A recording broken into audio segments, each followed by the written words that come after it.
Мартин Карбовски ще говори в следващите минути, уважаеми зрители. Трябва ли да го представя? Един от ярките журналисти, автор на подкаста "Свободата на словото". Така ли е, господин Карбовски? Името на подкаста ви? Да не сбъркам. Не, няма име подкаста, казва се. Няма ли Freedom to Speech, не е ли? Това е... Не мога да го приватизираме това. Свободата на словото трябва да е за всички, не може да бъде наше лого. Просто исках да ти кажа благодаря, че ме покани и колко е хубаво да се завърнеш в бащината къща с 2 липи отпред и 1 отзад. Само мога да кажа, че се радвам, че приехте нашата покана през седмицата и наистина... И дойдох. Така, да, и пак се срещаме, и пак се виждаме в това студио, където преди години се видяхме за последен път. Но, както се казва, живота е това. Което е повод за първия ми въпрос, за отправна точка към първия въпрос. Смятате ли, господин Карбовски, че журналистиката може да следва и част от физическите закони, законите на махалото? Ако едно махало твърде дълго е в едната посока, рано или късно си намира мястото и то трябва да бъде ревизирано. Журналистиката говоря, не физиката. Може би някои хора разбират журналистиката като махало или като ветропоказател. По-скоро тя трябва да предпази хората да не се избият, защото това пък е част от комуникацията. В комуникацията може да намерим хиляди причини да се избием, стига да сме, примерно, манипулирани или пропагандирани. В момента обаче се случва точно това. Е една шумна протовойна, мога да я нарека, за да могат да ме разбират по-лесно хората, операция Вавилон. Всеки започва да говори на свой език, който служи на нечия, не просто нация, а нечия пропаганда и идеология. Това, което се опитахме да избегнем след 90-те. Разбира се, ние се шегувахме с комунизма, защото трябваше да го махаме и го махнахме. Тук, между другото, има много хубави снимки в гримьорната на много известни личности от БНТ, но няма нито една от каналето. Нали? Куко, искам да кажа, Любо, примерно. Бихте могли. Та, операция Вавилон изглежда така в бъдещето. Имаш окопи и в окопите в едната траншея седи Георги Любенов с щик, свършил патроните, а в другата седи Карбовски, който държи една лопата, такъв инструмент. Малките лопати, тия... Военните. Шанцов инструмент се казва Любенов. И седат и си подвикват, нали, ще те убия, ще те размажа. И цялата идея е кой кого пръв ще убие. Това, което правим в момента в публичното говорене, е опит някой да настрои хората да говорят различни езици или най-малкото да не се разбират. Затова е операция Вавилон. Разбира се, приемете го като метафора, защото аз не вярвам в теория на конспирациите. Всичко, което започна преди 15 години и което поощри украинския национализъм, а нашия национализъм беше наврян дълбоко в миша дупка, така да го кажа, служи на една идея тук да почнем да се избиваме и караме. Не съм мислил, че за това нещо може да се ползва великото технологично средство, което е Фейсбук, пример и социални мрежи. Оттам дойде една първа идея. Нека да не се мразим. Имаше дълъг разговор за хейтърството преди 10 години, ако не помните. И в един момент, много преди да почне войната, ние започнахме категорично да се мразим, Жоро, и да се слагаме в отделни траншеи, окопи или дупки от снаряди. Не знам дали знаеш, като падне снаряд, хубаво е да се скриеш в дупката на паднал снаряд, защото математически не е възможно втори път в същата дупка да падне снаряд.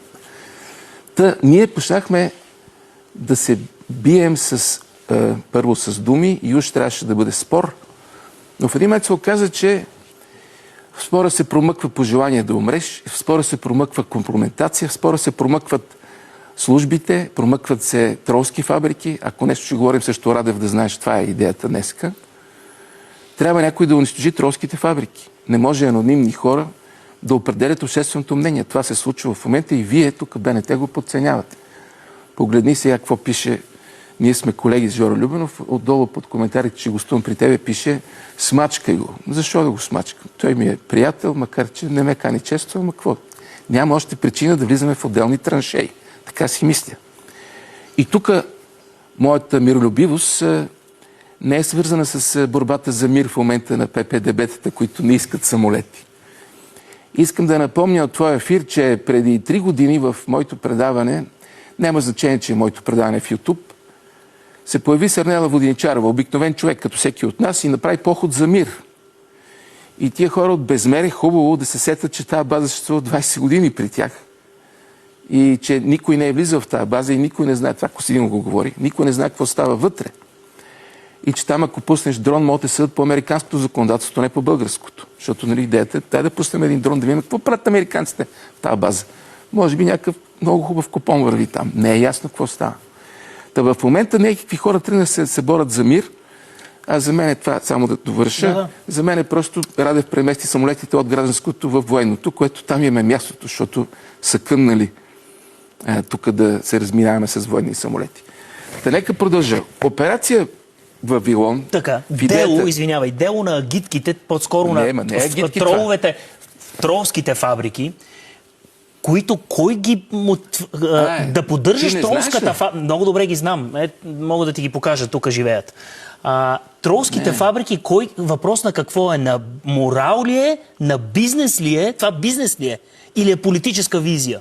Значи... Защото същите тия тролски фабрики, за които ти говориш, само преди половин година бяха насочени да громят модела. Те громяха Борисов и Пеевски. Нормално, олигархичен модел трябва да се разгроми. В момента се громи Радев. Тоест, тролската фабрика е пренастроена от едното в другото. Защото тя е само една и тя принадлежи на така наречените демократи. И тук вече трябва това непрекъснато оставяме в кавички, защото демократите не са демократи. Те са хора с малко присъствие политическо и много шум. Но нека да продължа. Идеята ние с тебе да не се разбираме и да се пцуваме в социалните мрежи от операция Вавилон се превръща в операция Барбароса. Започнаха, и ще го кажа така, първи започнаха, защото то отдолу също има някакво противодействие от другата страна, така наречените руски тролове, но па няма организирани руски тролове, твърди го съвсем категорично. Създадоха списъци на журналисти и хора, които трябва да бъдат избити. И това даде повод долу да се пише, да има заплахи към мене, аз разбира се, и да се оплачеш на полицията. Те ти пращат се 3 години нещо, прекратяваме следствие, глупости. Да те заплашват с смърт, с псовни и изколване на целия род. Това нещо, смятате ли, че е безобидно? Вие тук на върха на Сан Стефано 29.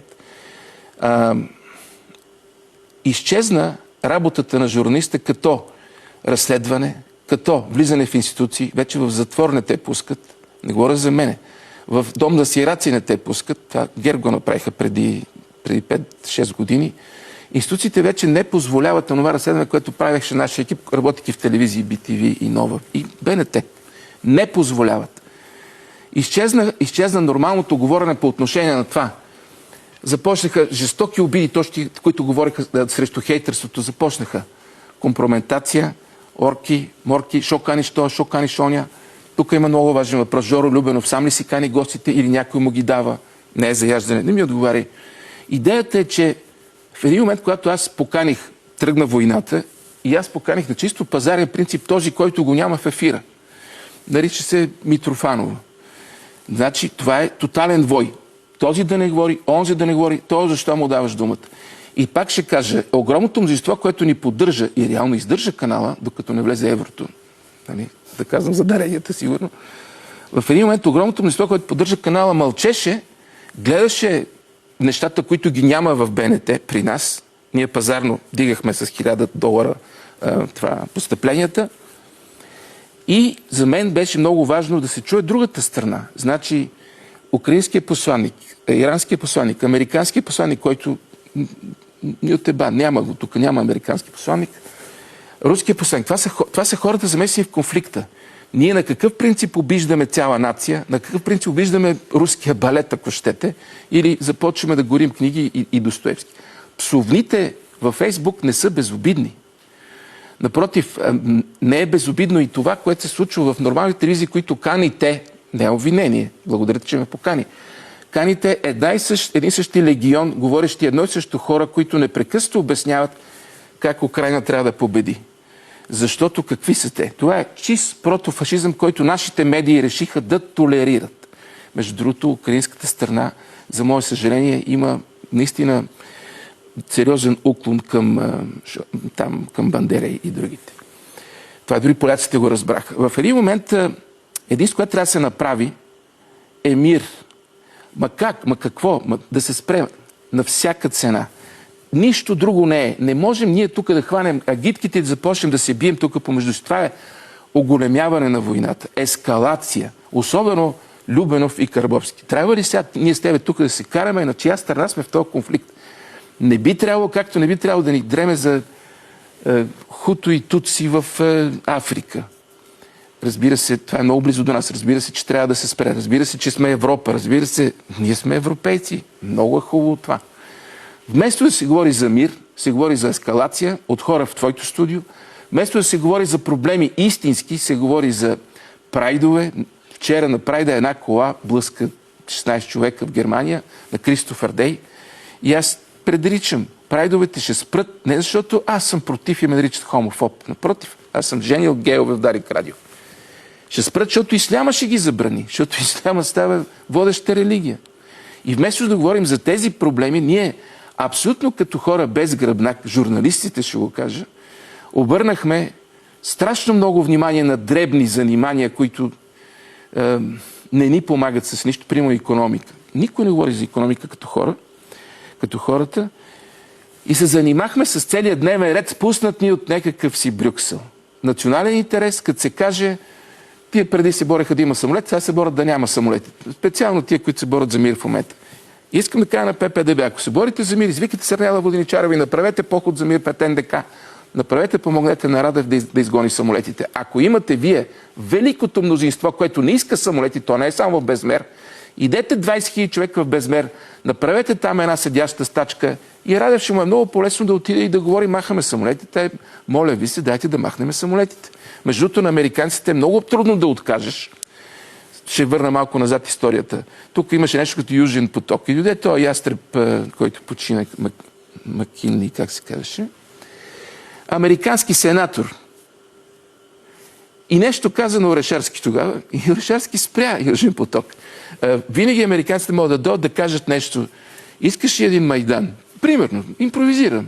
И човека, който е на власт, тък му влиза във властта и вика, абе, рано ми е за Майдан. Не е хубаво това. Така че представете си какво е да си в момента български политик. И най-важното. Вчера забелязвам и ще го кажа, ще предложа на тебе, да ни дадат 300 000 евро на тебе, защото не искаме много. 300 000 евро са някаква капка в морето. Ще разделим по 150, по 150 ще дадем на който трябва и ще направим гражданска война. Можем, защото разполагаме с мрежи, защото разполагаме с влияние, защото може да разполагаме с подкрепата на чужда служба. 300 000 евро, капчица в морето е това от кинтите за пропаганда. Ние можем да седем една гражданска война. Ти ще говориш за едните, ще викаш ора за едните, аз ще викам ора за другите. Това се случва в момента. И ако някой иска да се бори за мир, поход за мир, Сърняла Воденичарова.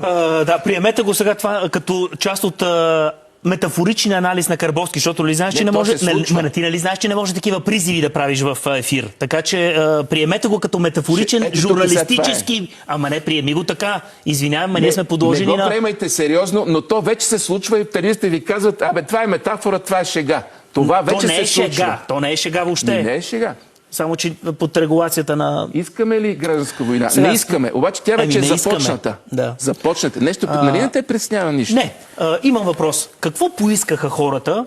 1 милион и 400, това е рекорд за България. Какво поиска той 1 милион? Жоро. Какво поиска на 19 април? Нека да ти кажа. Поиска смяна на курса. Имаше един капитан, имаше една маса там пирати, ние си живеем като пирати, общото, полузаконно, нали? И капитана води в някакви доста непознати дълбоки води и срещу тебе галеоните на Испания. Пиратите обикновено са англичани. В един момент тия дигат... Не е бунт. Между другото, първа демокрация при пиратите. Те първи гласуват кой да е капитан. Първата истинска след гърците демокрация е при пиратите. Гласуват за друг капитан и той капитан Радев, военен между другото, завива. И в този момент 3-4 от екипажа почват да крещат, ти що завиваш? Ще завиваме, защото твърде близо се приближихме до Сцила и Харибда. Едното е войната, другото е пропадането на Европейския съюз, за което никой не иска да говори. И трябва да сме наистина Одисей по някакъв начин. Одисей е най-хитрия герой в гръцката митология. Не е просто така войник.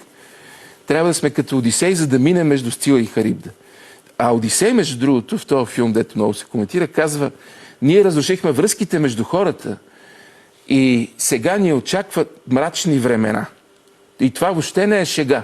Ако приемем, че ние заедно борихме комунизма с тебе или с някои по-възрастни хора, в момента ние като истински либерали и демократи, които бяхме през 90-те, сме супер разделени и това е поради една единствена причина. Има една журналистика, която е сериозно, отвратително, дълбоко, всебезчестно финансирана от някъде. Не е твоята, макар че всички сме повлияни от това. И ти сигурно и аз, защото внимаваме вече какво говорим. Това призиви ли са за гражданска война? Не бе, стойте си у вас, четете си, не обиждайте хората, опитайте се да спорите, не дейте да пускате, няма да дава къл на троловете. Та в този момент финансирането, огромния ресурс изправен срещу хора, срещу мене, приемаме, че е някаква нормална безчестност. Нормално. Едните имат пари, другите нямат пари, ти се бориш, ти си Давид, това Голиат. Работиме по този начин. Разбира се, напомням пак на огромното мнозинство, че плащате данъци на БНТ, а нямате данък Карбовски. Няма да е лошо да има и данък Карбовски. По-лошото е друго обаче. Започна персонифицирана война срещу персонифицираната журналистика и срещу тебе има такова нещо. И това вече ще го нарека чист фашизъм.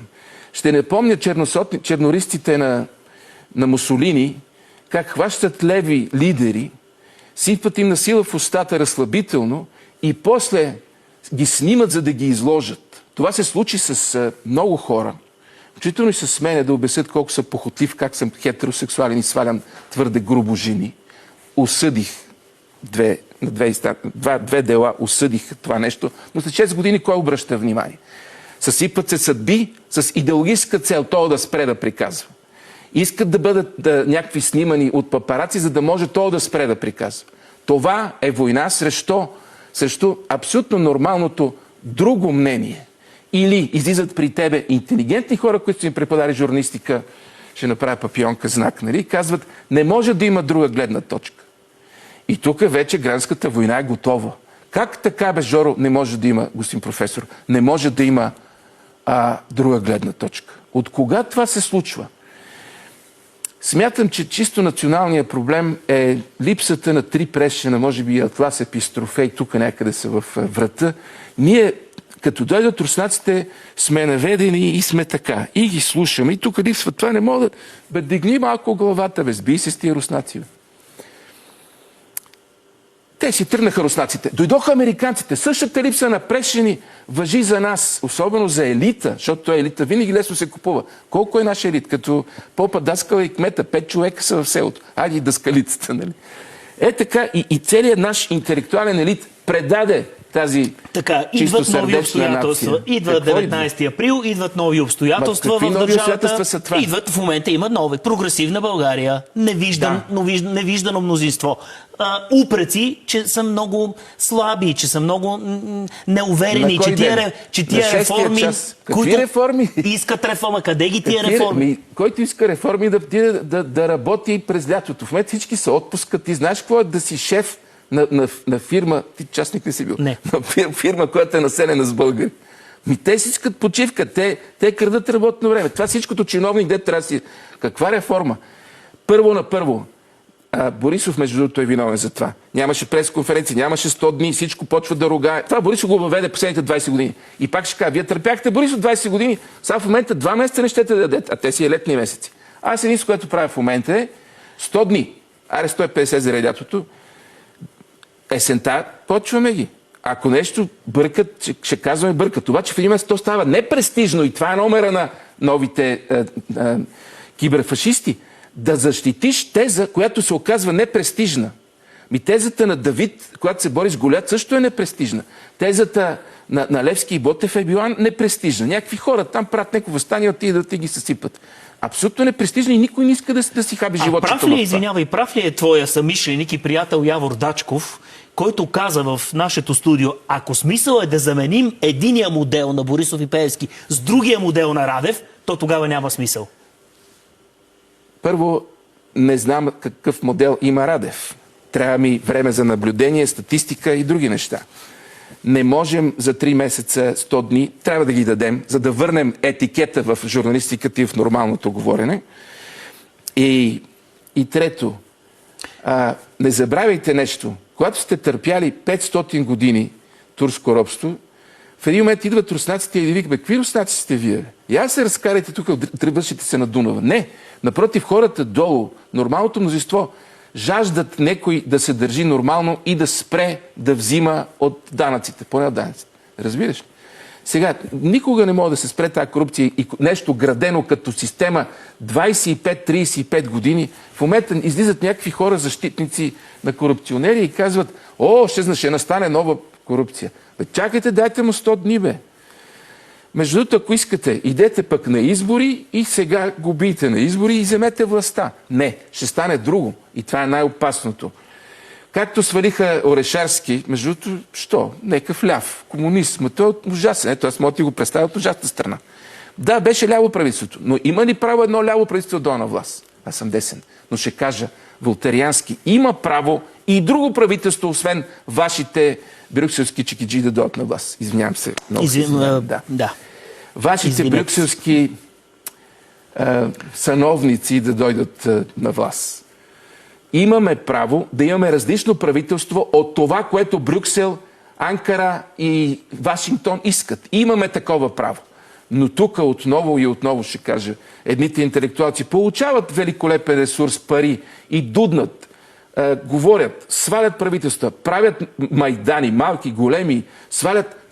Орешарски беше свален незаконно. Искаме ли незаконно да свалите Радев? Аз не желая, защото това е все нечестивост, ще го кажа на Ян Скилица ли беше такава дума. Избрали се го 1,5 милиона и сега тук едни 20 000 софиянци ще излязат и ще кажат: о, искаме Радев да си ходи. Чакайте, дайте му 5 години, защото преди това дадохте на Борисов 25 като кмет. Добре, дайте му една. Една му дайте. И тук не е от съжаление.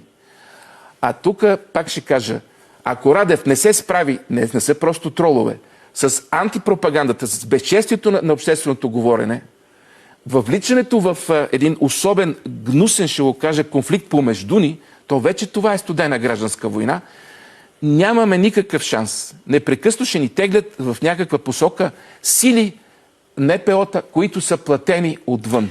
Това е тумора. В момента, кое му е трудното на Радев? Кое му е неблагоприятното на прогресивна България? Да се оправдава, че не е про-Путин ли? Или да се оправдава, че и той не може да каже на Съединените щати да каже не? Нали Борисов затова го ренозира? Вика нет, щял да казва вече Радев нет, а не yes. Профанщината и лошото публично говорене с обидите, орки, морки и андърменши, унтерменши, идва вече от политиците. Това, мен в началото Борисов ме зарадва, говорейки на народен език. Обаче това прекали. Плюнките и от Възраждане, и от Манол Пейков в парламента, това унижава институцията и аз, колкото да съм панкар и свободен човек и либерал, не мога да приема институцията по този начин да бъде. Да казва нет, да казва да измислят някаква фраза, подхващате предворите журналисти, примерно някакъв лав на Борисов и страшен сир и страшен смях. Никакъв разговор няма в това.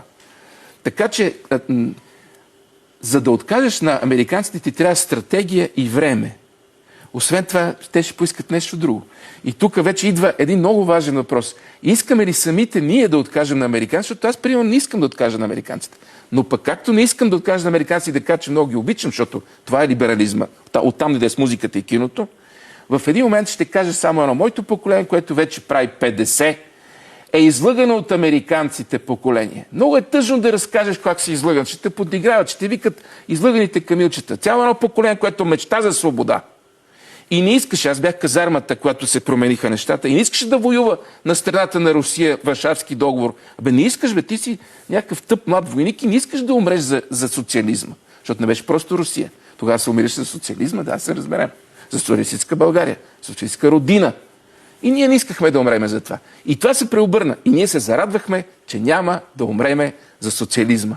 И сега обаче се оказва, че може да се наложи, вече дадохме оръжие, дадохме пари, дадохме много на Украйна, че може да се наложи да играем сега на страната на американците, не да играем.